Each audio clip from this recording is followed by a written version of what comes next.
Imagine an economy that is absolutely booming on paper. I'm talking billions, even trillions of currency just pouring into a major sector.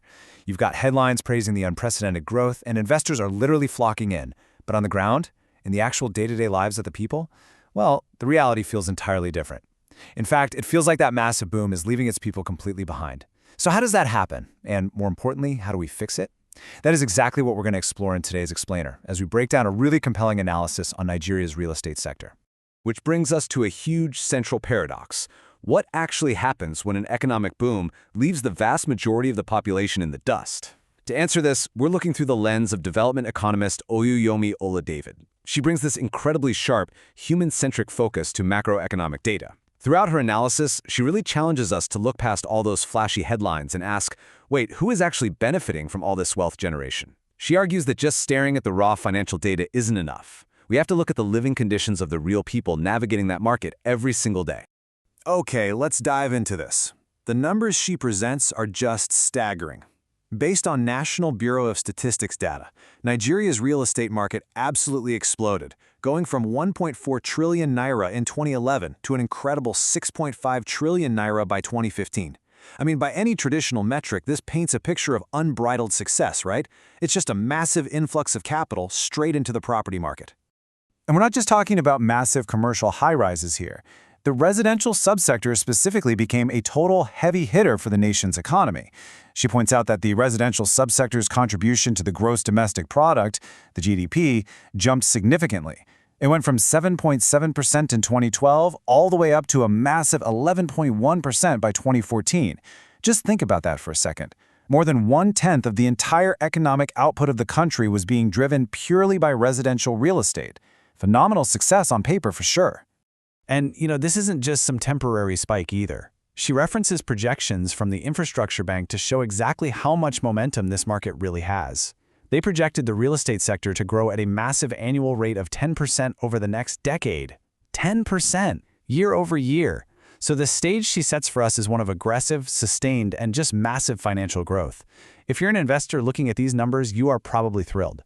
But remember our initial question. Who is this wealth really serving?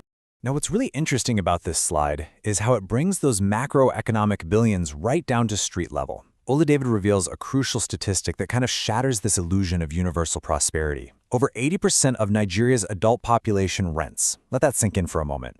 8 out of 10 adults do not own the homes that are driving that massive GDP growth. They're renting them. And this really sets up the harsh reality behind those big macro numbers. The tremendous potential for growth in this sector relies almost entirely on an overwhelming majority of the population being tenants. So Oladevid evaluates this whole situation through the concept of inclusive growth. True growth isn't just about swelling the GDP, right? It's about creating productive opportunities that are actually accessible to everyone, especially the vulnerable. That is the exact metric she uses to judge this 6.5 trillion naira boom. It dictates that true, meaningful economic expansion absolutely has to consider the participation of every single segment of society. And her conclusion? It's pretty stark. From her perspective as a development economist, she observes that this impressive growth in the real estate sector is simply not creating meaningful improvements in the welfare of average Nigerians. All those trillions in market value, all those double-digit GDP contributions, they are completely bypassing the everyday person. The growth is exclusive, it's not inclusive. But why is that? What's the actual mechanism keeping 80% of renting adults from getting a piece of the pie?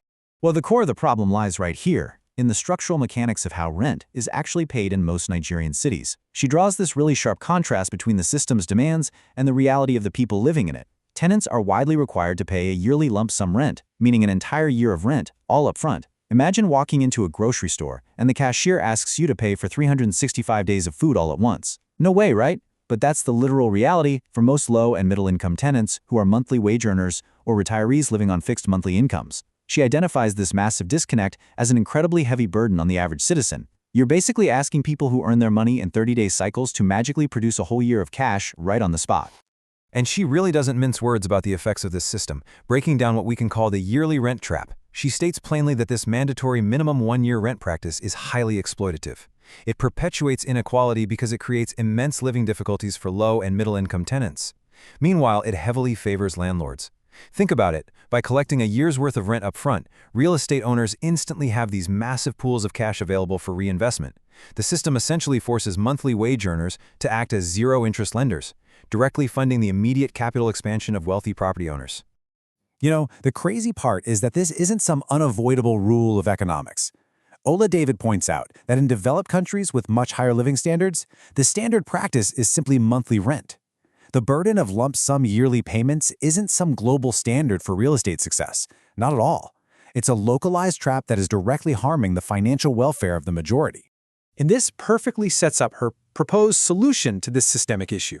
She shares this really bold, optimistic vision for the future, stating, and I quote, "Someday, very soon it will be illegal to charge yearly rents on rent houses in Nigeria."